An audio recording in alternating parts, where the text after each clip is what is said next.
Hey everybody, welcome back to Bonsai Tortoise. Today we're going to talk about turtle and tortoise genders.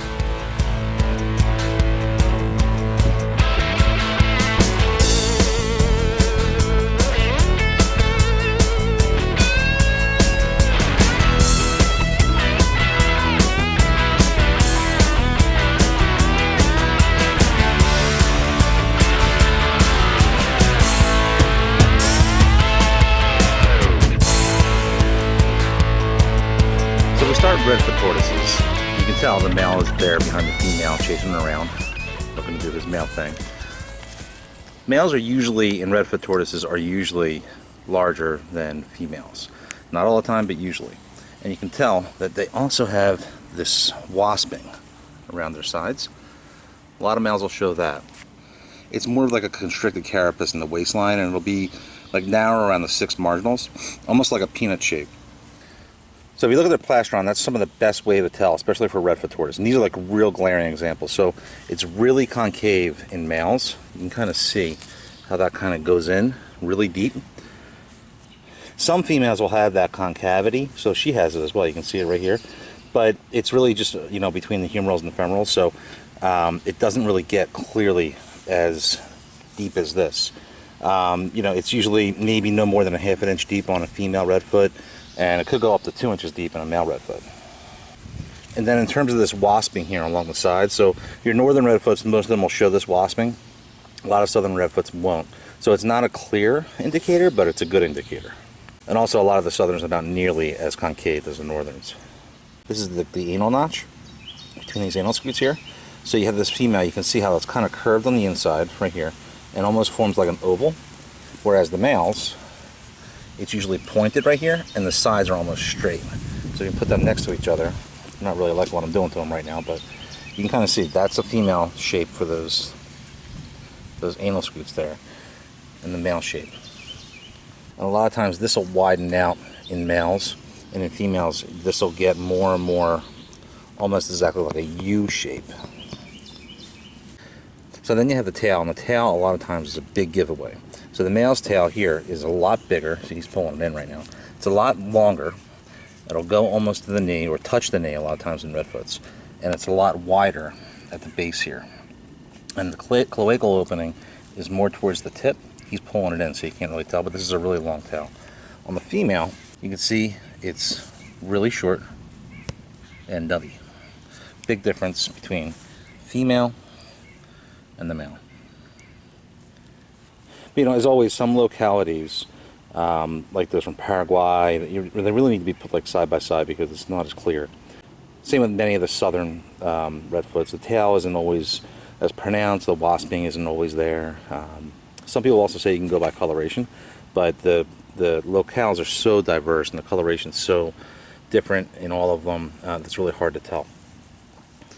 So that's basically the stereotypical differences between males and females. But let me show you this little guy here. So he's a subadult, and it's definitely a he. So they'll usually get mature around 6 to 8 inches, and he's about 8 inches, 9 inches, something like that. And you can usually tell the sex of them by that time. But you can tell this guy is not the same locale as the other ones I was showing you. Look at the plastron here. And I'll get the other one to show you that one too, just as a comparison. So in my opinion, there hasn't been enough study backed up by field research for Redfoot tortoises. We have a little bit of import data, but a lot of the import data is confused by the actual countries in which they were captured in the wild, as opposed to where they were imported from. But anyway, this is stereotypical of your southern Redfoot with this coloration, this striping here. Not all of them, but you see there's some modeling in between the scutes here, not a lot of it. This is not a cherry head, but it's got some cherry head characteristics, but it's not a cherry head. But you can tell, this is a little male. His tail is a little longer, not definitive. His anal notch here is wider. But he proved to me that he's a male because he does all the other male things, and he showed me his private stuff. But there's no wasping, really, at all. And no concavity to the plastron. If this is definitely a different locale than this one, which sure looks like it if you compare the plastrons, this guy from the southern Redfoot locality might not show those characteristics of the wasping of the waist and the hard concave plastron. But he still has some growing to do.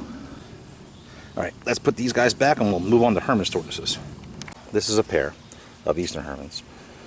You can tell by the general shape of this guy, that's the male, and the female, she's more round. So the males, they'll usually get wider along the carapace, around the 9th or 10th marginals.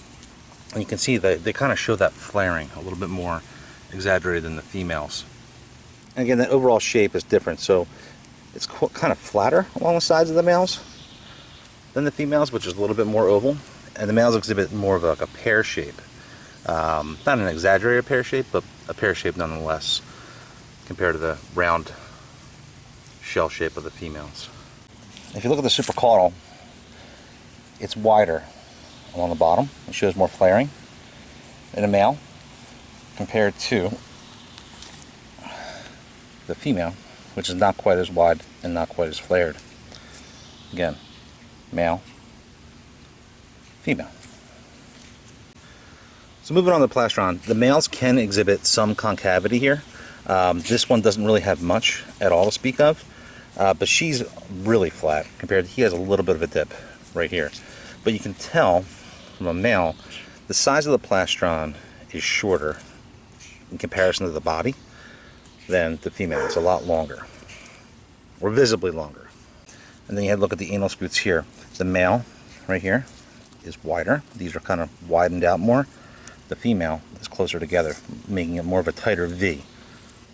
And then the dead giveaway is that tail. That tail in the males is huge. So a lot of times these tails will be up to a quarter of the length of the entire body for the males. Whereas the female, it's a lot smaller right there. And it might be, 10% of the total length of the entire body compared to the body. The males will generally also be kept to the side.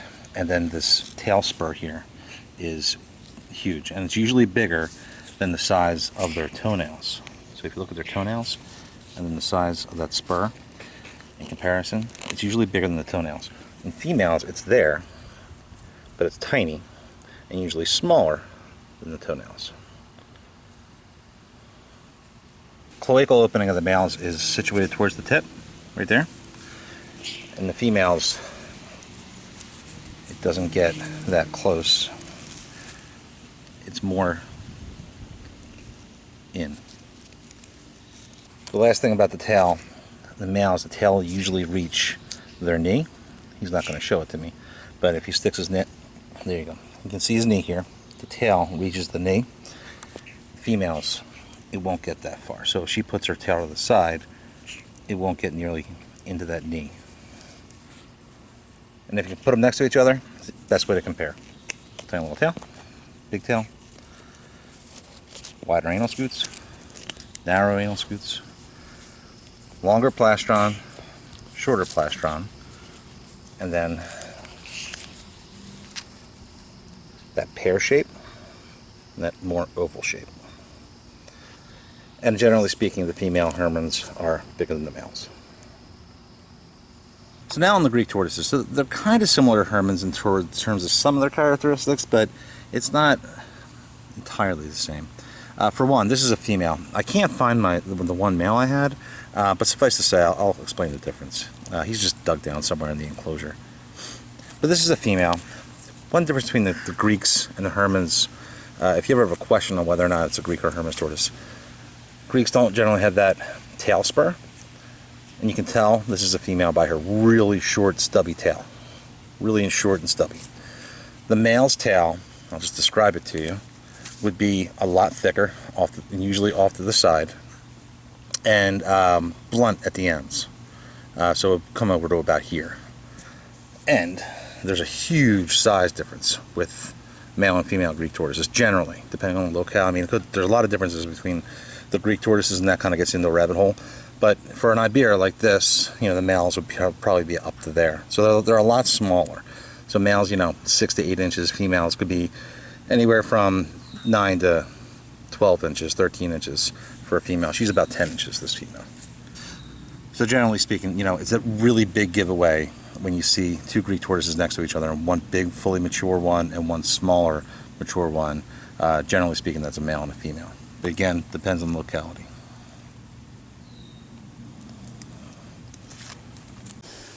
Okay, so now on the Reeves turtle. So one thing that I'm very comfortable admitting is I'm not a pro at most anything, especially Reeves turtles. So my group is relatively young. I've never bred them, and I've just started building them a few years ago. This little guy here, I grew him up as a hatchling. I got this girl here sometime last year as a little smaller than this. She's grown a little bit, but not much. So in Reeves, from what I've read, the male's plastron is usually concave. So this guy is not mature yet, and he doesn't have really that much of a concave plastron. Maybe a little bit, but not much. She is totally flat though. So the tail also will be a lot longer in males. You can tell his isn't really that big, but it's usually a lot wider at the base here. And then the big giveaway, if he'll give it to me, is that cloacal opening. So that cloacal opening, if it usually passes past the carapace here, odds are it's a male. So the cloacal opening will be closer to the tip of the tail as opposed to farther back in a female. You can tell this is a female. Her cloacal opening stops right there, even with the carapace. She's got a little bit of a nip off into her tail, but you can tell it's a lot shorter compared, if you look at the size of the turtles. This guy, compared to the size of his body, he's got a lot bigger of a tail than she does compared to the size of her body as well. Another fun fact with Reeves turtles, and you know, a lot of different kinds of water turtles, the males a lot of times will become melanistic and sometimes almost black as they age. So if you see a really black Reeves turtle, chances are it's a really old ancient male Reeves turtle that has lived a good life. And obviously, size comparison. Again, he still has a little bit of growing to do. But the females are usually bigger than the males. Now these type of turtles, they don't really get very much bigger than this. I mean, 6 to 9 inches. Some do get a little bigger, but generally speaking, Reeves turtles are a smaller turtle. But generally speaking, the males will stay smaller than the females. Okay, now on the Redditor sliders. So I have a few of these little Redditor sliders that we got as rescues, basically. They're very, very young, so it's hard to tell with young turtles and tortoises what they are, but with these guys, you can. So generally speaking, though, an adult female red-eared slider will be a lot bigger than a male. So they'll get, you know, about 10 inches long, straight carapace length, whereas the males will stay, you know, roughly average around 7 inches. So they'll be smaller. But that's common in a lot of species, you know, like sliders and map turtles and stuff like that. You know, the males generally tend to stay a lot smaller. It's not the rule, but it is, you know, pretty common. So on male sliders, one big characteristic, and it's an easy one to pick out. If you look at the claws of this little male right here, they're very long. Now he still has some growing to do. So these claws will be really exaggerated, probably coming back almost here. And what they use them for is they'll kind of put them out in front of the female's face and they'll tickle her face during courtship. And sometimes they'll grip onto them when they're mating. But these front claws will always be almost exaggerated in terms of the length. So you can see that female's claws right there. She won't stand still, but you can kind of see they're relatively in proportion to what you would think they should be with the size of her foot compared to those male's claws. Now these are really, really young. But if it's a male, it's a male. A lot of times you can tell if it's a male. When a female, this could turn into a male, but odds are I think it's a female. And similar to Reeves turtles, a lot of times male red-eared sliders will get real dark and be almost melanistic as they mature and get older. So then we shift to the tail. Tails are huge. He's going to not let me see it. Anyway, they have huge tails. You can see his tail goes all the way up here. It's really long and really fat. Whereas the females, they have this little nubby tail. And again, especially with aquatic turtles, a lot of aquatic turtles, not all of them, the cloacal opening, you can see it's right there. And that does not go past the carapace when they stick it out.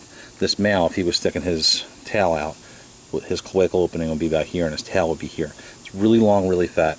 A lot of times with sliders and a lot of different water turtles, you can tell that they're males just by looking at them swimming in the water. They'll carry that tail straight down, and you can tell if it's a male or a female. And he's really shy, and she's not.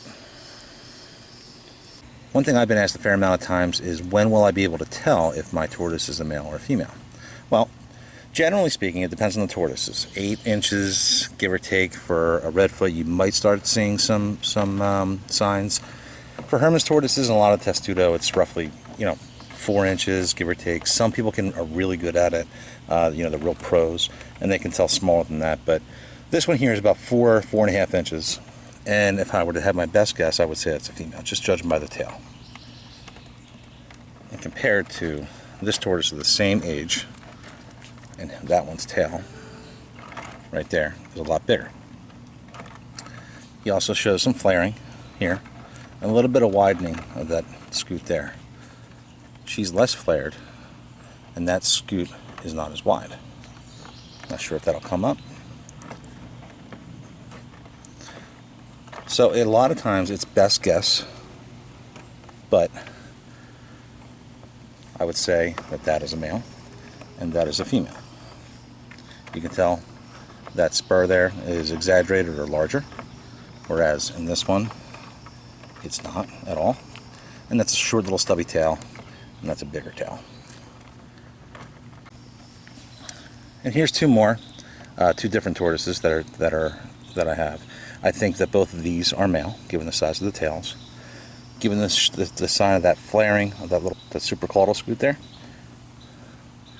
Similar to that one, shows the flaring, a little bit bigger of a tail, flaring of these marginals here and here. So I would say they are both males. Then if you go to this little one here, and this is the same tortoise from I just previously had up. Obviously, this one's a lot smaller than this one, but this one's roughly 3.5 inches as opposed to 4.5 inches of this one. This one, if I were to guess, I would say female, but I would be hesitant to say so because it's just so small. Now, we're not talking about age here in terms of number of years. These are all 1 to 2 year olds, but we're talking about size. Size is the best measurement of gender. When you can really tell when those signs are going to show up. If you're looking for, the quick and easy, look at the tail size, the shape, the position of the cloacal opening, the shell shape, depending on the species.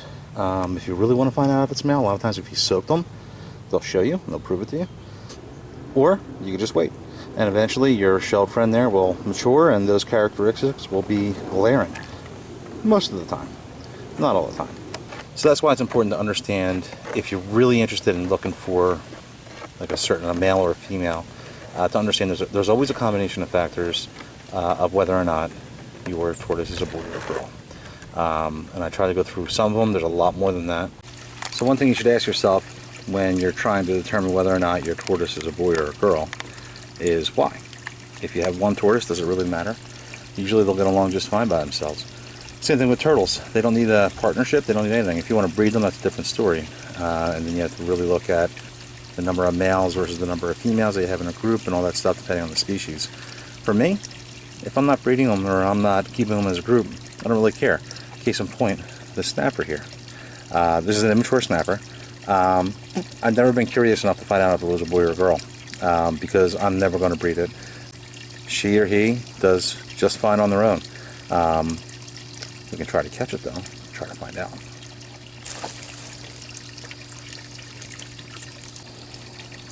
That was easy. Okay, so when you're holding a snapper, you want to make sure you're holding it back. Now, this one, pretty chubby. She or he is very spoiled and doesn't really have much competition, so probably put this one on an exercise plan. Anyway, snappers are tough. And again, I've never really looked at this one too much to try to find out.